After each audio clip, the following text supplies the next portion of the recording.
Jangan lupa like, comment, and subscribe. Jadi tema kita kali ini akan berbincang-bincang ringan. Aku pengen tahu nih pendapat kamu gimana. Jadi kan di zaman modern sekarang ini apa-apa distatusin, apa-apa diupdatein gitu ya. Kayak misalnya aku yang sering update-update status gitu, menceritakan tentang aktivitas sehari-hari, pencapaian yang diraih, sekarang ngapain-ngapain aja gitu. Ada juga ya orang yang nggak pernah update status, entah di Instagram, entah di WA, entah di Facebook gitu.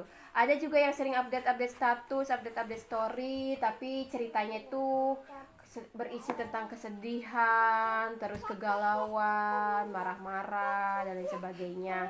Nah, aku kan istri kamu nih, sering update status mengenai aktivitas sehari-hari. Terusnya tuh aktivitas tentang keberhasilan yang diraih selama ini, seolah-olah nggak bisa move on dari masa lalu kayak gitu. Dan banyak lagi deh. Itu menurut pendapat kamu kayak gimana sih sebagai suami? Aduh. Iklan dulu ya. Maaf ya. Nah, Gak apa-apa. Halo, aku Pelangi. jadi gini. Pertama, saya kan sebagai suami ya. Kita materinya pisahkan dulu bahwa bicara tentang sosial media, bicara tentang ekspresi secara psikologis gitu kan. Jadi kalau di dunia modern ini, sosial media itu sudah menjadi hal yang sangat lumrah, hal yang sudah pasti dipegang, diekspresikan oleh semua orang.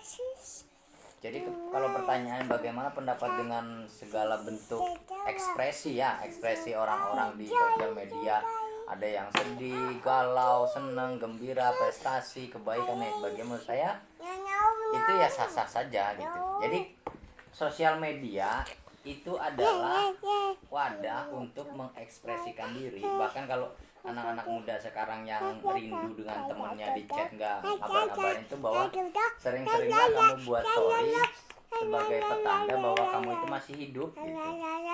Jadi kalau misal ada yang galau ya biarkan, karena sosial media itu ekspresinya sifatnya umum. Yang salah itu adalah kita yang merasa tertuduh dari status atau story orang lain. Nah itu yang salah. Yang salah adalah persepsi kita sendiri. Jadi kalau ada yang bicara, kok kamu berbuat kebaikan tapi di sosial media kan gini sampai itu kan ria, tidak baik, Nah, itu segala kayak macam. hal-hal Nah kayak gitu ya. itu menurut saya lebih baik daripada tidak sama sekali. Jadi pikiran gini, kita itu hanya manusia biasa, penuh dengan dosa, katakanlah seperti itu dalam hukum agamanya. Kalau makom kita itu belum sampai kepada makom ikhlas, dan kita bisa berbuat baik tapi kita naluri manusia itu pengen dipuji, pengen orang lain tahu, niat kita juga kan sebetulnya bukan pengen pamer, tapi semua orang supaya ikut termotivasi dari perilaku perbuatan baik kita. Kalaupun orang menjas itu ria, tidak ikhlas dan sebagainya, ya biarkan, itu penilaian orang lain. Kalaupun ternyata hati kita, kita juga ternyata nggak ikhlas, ya tidak apa-apa. Yang penting itu lebih baik berbuat baik, dipamerin, dipujiin, di sosial media kan dan sebagainya, itu lebih baik daripada tidak sama sekali. Perbandingannya seperti itu. Tapi kalau makom kita sudah bisa ikhlas, lebih baik, tidak perlu dipamerkan dan tidak perlu lagi dipuji oleh orang lain. Tapi kalau makom kita belum ikhlas tapi itu menjadi penghambat akhirnya kita tidak bisa berbuat baik, ya sudah, berbuat baiklah untuk dipuji orang, itu lebih baik kan gitu. Tapi kalau kan aku suka update statusnya bukan nggak melulu tentang apa ya, kita berbuat baik gitu. Nah, misalnya kita update sering-sering banget nih aku yang kamu juga kadang kan suka bilang yang kamu update-nya kadang tentang prestasi yang kita raih ya kayak gitu. Yang tadi ya, itu kan pribadi gitu ya. Nah, kalau update pribadi seperti saya katakan tadi, ya itu kan ekspresi. Orang lain tidak pernah tahu yang tersirat dari updatean kita itu. Jadi sejak kapan kita punya tanggung jawab untuk mengiyakan dan mengindahkan kemauan orang lain? Kan bukan tanggung jawab kita.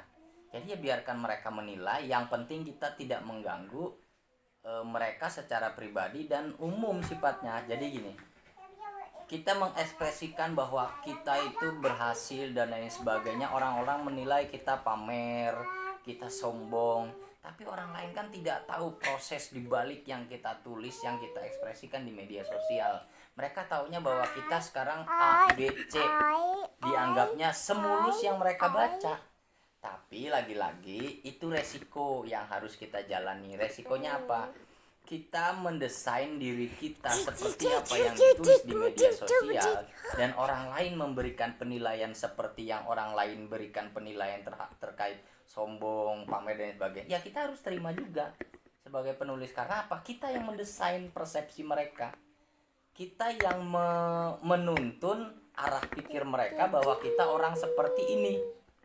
Ya itu biarkan gitu, karena itu adalah resiko kita memberikan desain hidup kita seperti ini, seperti mapan, punya dan sebagainya, tidak susah, dan orang lain ketika kamu enak hidupnya, padahal kita kalau ngomong kita juga susah, tapi kan kita nggak bisa ngomong bahwa kita juga susah, kita juga punya masalah, kita juga galau, tidak, karena kita mendesain hidup kita di sosial media itu tidak seperti itu gitu. Desain kita itu adalah orang yang ya menurut mereka sempurna dan menginginkan seperti hidup kita.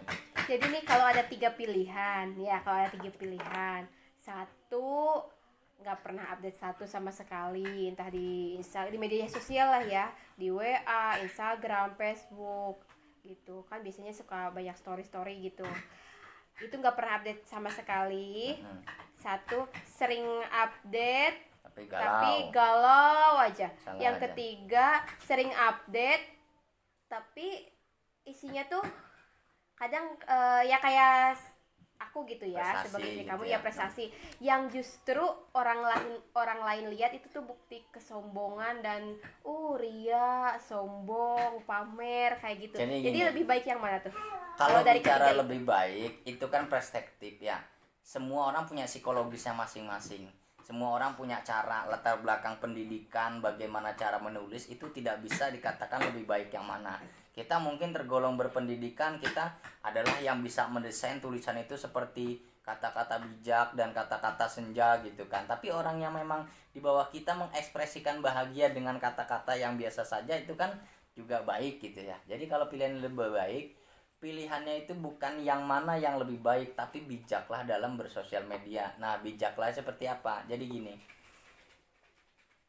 ada yang kalau misal ada apa yang masalah galau terus, kata-kata Mutiara atau Hadis ya lupa, yang salah satu orang yang berhasil itu adalah yang orang lain tidak pernah tahu masalah kita dan taunya kita itu baik-baik aja gitu. Nah, berarti kan itu pilihan gitu.